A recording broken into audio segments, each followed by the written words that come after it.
Ini bab menghubungi ayah yang musyrik. Dengan sanadnya Imam Bukhari meriwayatkan daripada Asma binti Abi Bakar, katanya, ibu saya datang kepada saya dalam keadaan dia tidak suka, benci kepada Islam.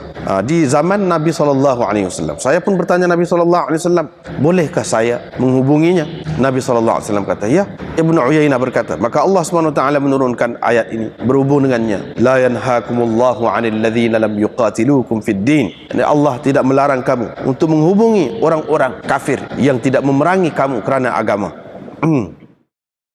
Bab menghubungi bapa yang musyrik. Ini pun di antara adab sopan, budi pekerti yang mulia juga, yang dikehendaki seseorang itu menghiasi dirinya dengan sifat-sifat. Ini nak comel jiwa pribadi. Di antara pribadi yang mulianya iaitu baik. Kalau bapa tu kafir sekalipun, musyrik, semua berhala sekalipun, kita kena buat baik. Itulah ajaran Islam. Ini ceritanya Asma, kata mak dia mari pergi ke Madinah dalam keadaan dia dibenci, tak suka kepada Islam. Di zaman Nabi SAW, saya pun tanya, bolehkah saya hubungi dia? Nabi SAW kata, ya, kena hubungi. Berhubung dengan dia inilah Allah SWT turunkan ayat ini. Allah tidak larang. Hak kata larang buat baik dengan orang kafir, tu orang kafir lagu mana? Orang kafir yang darah kita. Tapi kalau orang kafir yang tidak nak perang dengan kita, tak ada apa-apa, hanya berbeza pandangan hidup, dia tak nampak cara kita. Hak tu Allah tidak larang untuk nak buat baik. Maka dia pun layanlah mak dia. Layan mak dia. Di sini disebutkan mak, sedangkan Imam Bukhari buat tajuk ayah, menghubungi ayah. Apa makna ni? Mak. Sebab dalam riwayat asal lagi cerita tu dia pergi dengan ayah dia. Tidakkah Asma binti Abi Bakar ayah tiri dia? Ayah tiri pun kena hormat juga, kena hubungi juga ayah tiri dia.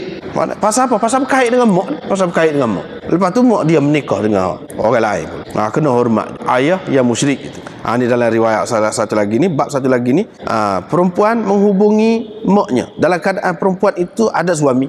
Satu, mana seorang perempuan Muslim, dia ada suami, dia tak tanya suami dia, bolehkah tidak nak menghubungi, nak baik kepada mak dia hak tidak Islam lagi, ataupun ayah dia hak tidak Islam, bolehkah tidak? Itu satu masalah. Yang kedua, perempuan menghubungi mak dia yang mana mak dia tu ada suami, yakni ayah tiri dia, bolehkah nak baik? Jawapannya, dalam kedua-dua masalah itu kena buat baik, kena buat baik. Kecuali lah kalau dia meminta ataupun buat sesuatu yang tidak baik, yang bercanggah dengan akidah kita, ataupun dia buat sesuatu yang sebenarnya tidak baik untuk dia sendiri tu, untuk dua ibu bapa dia sendiri. Tak boleh turut lah lagu tu. Lagu tu kita nak bahas dia pun tak apa, kita royak molek kepada dia, ni tidak baik untuk dia ni. Itu tak apa. Dua makna tu.